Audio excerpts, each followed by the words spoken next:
ये बता देंगे कि हम न्याय की लड़ाई कितनी ताकत से लड़ते हैं और कैसे छीन के आप लोगों से हम न्याय लेंगे। नागौर जिले के जरोड़ा निवासी डॉक्टर राकेश बिश्नोई की आत्महत्या के मामले में परिजन बीते 4 दिनों से सवाई मानसिंह अस्पताल जयपुर की मोर्चरी के बाहर धरने पर बैठे हैं। परिजनों का आरोप है कि जोधपुर स्थित एसएन मेडिकल कॉलेज में विभागाध्यक्ष की प्रताड़ना से तंग आकर राकेश ने ये कदम उठाया।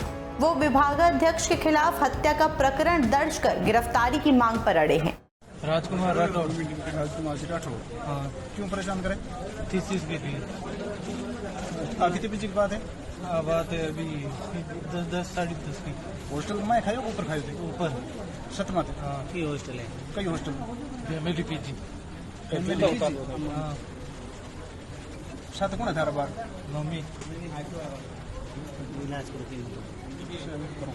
नमस्कार, आपका स्वागत है डेली 24 भारत में। मैं हूं आपके साथ अदिति। रेजिडेंट डॉक्टरों में मानसिक तनाव और डिप्रेशन की वजह से अपनी जान लेने के मामले लगातार सामने आ रहे। अब रेजिडेंट डॉक्टर राकेश बिश्नोई की मौत के बाद मामला फिर चर्चा में आ गया। मरने से पहले रेजिडेंट ने सीनियर डॉक्टर पर परेशान करने के आरोप लगाए हैं। अब रेजिडेंट की ओर से आरोपी सीनियर डॉक्टर के खिलाफ कार्रवाई की मांग की जा रही। सोशल मीडिया पर इसे आत्महत्या नहीं हत्या बताया जा रहा। वहीं परिजनों की ओर से आरोपी डॉक्टर के खिलाफ कार्रवाई की मांग की जा रही। वहीं पुलिस मामले की जांच भी कर रही है। ये मामला लगातार तूल पकड़ता नजर आ रहा। बिश्नोई के परिजन सोमवार को सवाई मानसिंह अस्पताल की मोर्चरी के बाहर सड़क पर धरने पर बैठ गए। परिजनों ने कहा कि जब तक न्याय नहीं होगा तब तक शव का पोस्टमार्टम नहीं करने दिया जाएगा। रेजिडेंट डॉक्टर की अपनी जान लेने के मामले में अब प्रदेश भर के मेडिकल कॉलेज के रेजिडेंट चिकित्सकों में आक्रोश है। डॉक्टर राकेश ने शनिवार देर रात एसएमएस अस्पताल में इलाज के दौरान दम तोड़ दिया। राकेश को जोधपुर से ग्रीन कॉरिडोर बनाकर जयपुर एसएमएस अस्पताल लाया गया था, लेकिन उन्हें बचाया नहीं जा सका। मृतक डॉक्टर के शव को एसएमएस अस्पताल की मोर्चरी में रखा गया है। राजस्थान विश्वविद्यालय छात्र संघ के पूर्व अध्यक्ष निर्मल चौधरी भी धरना स्थल पर पहुंचे और कहा कि परिजनों को न्याय मिलना चाहिए। इस धरने में कांग्रेस विधायक अभिमन्यु पुनिया, युवा नेता निर्मल चौधरी, अनिल चोपड़ा समेत कई नेता शामिल हुए। प्रदर्शन के दौरान मंगलवार को स्थिति तनावपूर्ण हो गई क्योंकि पुलिस ने धरना स्थल पर टेंट लगाने से रोक दिया। इस बात को लेकर निर्मल चौधरी, अभिमन्यु पुनिया, अनिल चोपड़ा सहित कई युवा नेताओं की मालवीय नगर के पुलिस अधीक्षक आदित्य पुनिया के साथ झड़प हो गई, जिसका वीडियो सोशल मीडिया पर तेजी से वायरल हो रहा। कांग्रेस नेताओं ने पुलिस पर प्रशासन के इशारे पर धरने को दबाने और पीड़ित परिवार को डराने का आरोप लगाया। विधायक अभिमन्यु पुनिया ने कहा कि पुलिस प्रशासन और सरकार के दबाव के बावजूद हम पीड़ित परिवार को न्याय दिलाने के लिए डटकर मुकाबला करेंगे। स्वर्गीय राकेश बिश्नोई की मौत को षड्यंत्रकारी हत्या बताकर इसे दबाने की कोशिश की जा रही, जिसे हम बर्दाश्त नहीं करेंगे।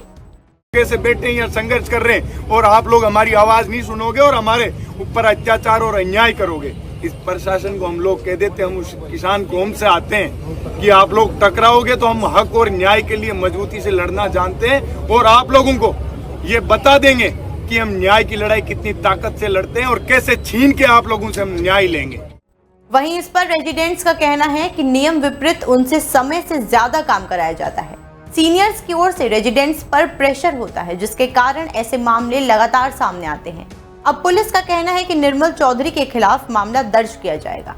पुलिस के अधिकारी ने कहा कि उसका कोई अधिकार नहीं है जो पुलिस के साथ बदतमीजी करे।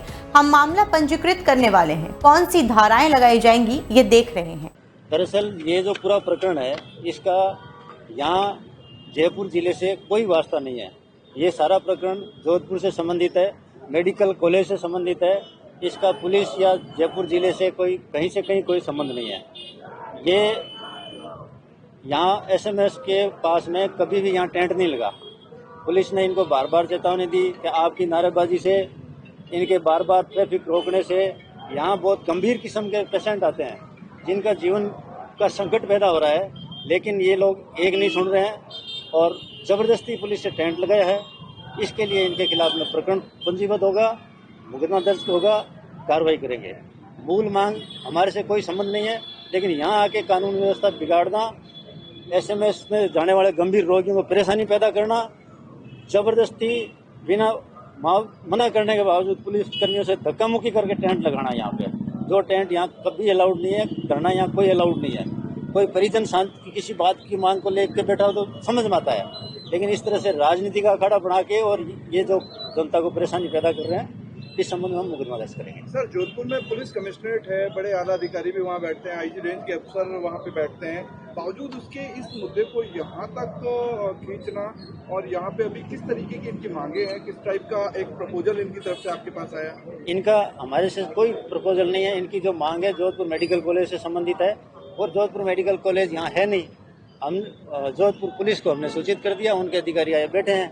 ये तो बात करना ही नहीं चाहते, किसी से बात ही नहीं कर रहे हैं, न्यूसेंस कर रहे हैं। सर, अभी जिस तरीके से देखा गया है कि जो माओ का छात्र नेता निर्मल चौधरी और इसके अलावा एसीपी आदित्य के साथ भी अब्यूज लैंग्वेज भी यूज की गई है। इसको कोई अधिकार नहीं है कि ये पुलिस अधिकारियों के साथ में गलत व्यवहार करे। इसके लिए प्रकरण पंजीबद्ध होगा। इसको लेके कोई मामला बिल्कुल दर्ज कर रहे हैं, हम दर्ज कर रहे हैं, धाराएं भी अभी दर्ज कर रहे हैं। जो जो धाराएं लगेगी वो सब लगाएंगे। Thank you. सारे कैमरे नेताओं का पुलिस के साथ झड़प का वीडियो भी सामने आया है। वीडियो में निर्मल चौधरी धरना स्थल पर टेंट लगाने की मांग को लेकर एसपी आदित्य पुनिया से बहस करते हुए दिखाई दे रहे। पुलिस वालों से झड़प के बाद मौजूद नेता सड़क पर ही धरने पर बैठ गए। धरने में मौजूद नेताओं ने आरोप लगाया कि पुलिस द्वारा अभद्र व्यवहार किया जा रहा, बारिश से बचने के लिए टेंट लगाने की अनुमति तक नहीं दी जा रही। पुलिस का सख्त संदेश है, अगर टेंट लगाया गया तो एफआईआर के लिए तैयार रहो। कांग्रेस नेताओं ने पुलिस पर प्रशासन के इशारे पर धरने को दबाने और पीड़ित परिवार को डराने का आरोप लगाया। विधायक अभिमन्यु पुनिया ने कहा कि पुलिस प्रशासन और सरकार के दबाव के बावजूद हम पीड़ित परिवार को न्याय दिलाने के लिए डटकर मुकाबला करेंगे। इतना ही नहीं, इसे दबाने की लगातार कोशिश की जा रही है, जिसे हम बर्दाश्त नहीं करेंगे। वहीं निर्मल चौधरी ने भी सरकार पर निशाना साधते हुए कहा कि राज्य सरकार पुलिस के दम पर पीड़ित परिवार को डराने की कोशिश कर रही, लेकिन हम उनकी इस साजिश को सफल नहीं होने देंगे। हमारी लड़ाई तब तक जारी रहेगी जब तक राकेश बिश्नोई के परिवार को न्याय नहीं मिल जाता। रेजिडेंट डॉक्टर राकेश बिश्नोई की मौत के बाद उनके परिजनों और रेजिडेंट्स ने सीनियर डॉक्टर पर मानसिक उत्पीड़न का आरोप लगाया। मृतक ने मरने से पहले सीनियर डॉक्टर पर परेशान करने का आरोप लगाया था। उन्होंने वरिष्ठ डॉक्टर राजकुमार राठौड़ पर थीसिस को लेकर प्रताड़ित करने के गंभीर आरोप लगाए थे। वहीं जोधपुर के रेजिडेंट्स का कहना है कि उनसे नियमों के विपरीत लंबे समय तक काम कराया जाता है और सीनियर्स द्वारा मानसिक दबाव बनाया जाता है, जिसके चलते ऐसी घटनाएं सामने आ रही। परिजन और समर्थक इस मामले को आत्महत्या नहीं बल्कि हत्या मान रहे हैं और आरोपी सीनियर डॉक्टर के खिलाफ सख्त कार्रवाई की मांग कर रहे। पुलिस ने मामले की जांच शुरू कर दी है। मेडिकल कॉलेज से जुड़े अस्पतालों में जहां डॉक्टरों पर काम का बोझा ज्यादा है, वहीं संसाधन भी सीमित हैं। अस्पतालों की मशीनें पुरानी हो गई। मरीजों की बढ़ती भीड़ के बीच भी सीमित संसाधनों के साथ काम करना डॉक्टरों की मजबूरी बना हुआ है। रेजिडेंट डॉक्टरों पर सीनियर्स का प्रेशर रहता है। रेजिडेंट डॉक्टर राकेश ने पुलिस को अपना बयान भी दिया, जिसमें उन्होंने सीनियर का नाम भी बताया है। आज इस संबंध में जांच की मीटिंग बुलाई गई है, जिसमें आरोपी डॉक्टर पर कार्रवाई की मांग की जाएगी। इसके साथ ही आगे की रणनीति तैयार की जाएगी। मृतक डॉक्टर राकेश बिश्नोई के बड़े भाई सुभाष का कहना था कि अपराधी अभी भी कुर्सी पर बैठे हैं, उस पर किसी तरह की कोई कार्रवाई नहीं हुई। इसके साथ ही ये घटना हो जाने के बाद भी सरकार की ओर से कोई आश्वासन नहीं दिया गया। परिजनों ने स्पष्ट किया कि जब तक गिरफ्तारी नहीं होती तब तक पोस्टमार्टम नहीं करवाया जाएगा। सुभाष ने यह भी बताया कि डॉक्टर राकेश की हाल ही में शादी हुई थी और अब उनकी पत्नी विधवा हो चुकी है। राकेश को इतना टॉर्चर किया गया कि उन्हें मरने पर मजबूर कर दिया गया। ऐसे में जब तक ठोस कार्रवाई नहीं होती तब तक पोस्टमार्टम नहीं होने दिया जाएगा। इस मामले को लेकर अब रेजिडेंट चिकित्सकों में भी आक्रोश है। जयपुर रेजिडेंट एसोसिएशन के प्रेसिडेंट डॉक्टर मनोहर का कहना था कि अभी हमारे साथी के निर्मम हत्या को 40 घंटे हो गए, लेकिन सरकार की ओर से किसी भी सक्षम अधिकारी ने वार्ता नहीं की। परिजनों पर लगातार पोस्टमार्टम करवाने का दबाव बनाया जा रहा। ऐसे में इस घटना के विरोध में प्रदेश भर के रेजिडेंट चिकित्सकों में भी रोष है। डॉक्टर मनोहर ने यह भी बताया कि जोधपुर रेजिडेंट डॉक्टर एसोसिएशन ने कहा है कि अगर सरकार 48 घंटे के अंदर डॉक्टर राकेश बिश्नोई को न्याय नहीं दिलाती तो जोधपुर में संपूर्ण कार्य बहिष्कार किया जाएगा। राजस्थान के अन्य मेडिकल कॉलेजों में आज सांकेतिक विरोध प्रदर्शन किए जाएंगे। फिलहाल के लिए इतना ही। आगे के अपडेट्स के लिए देखते रहें डेली 24 भारत।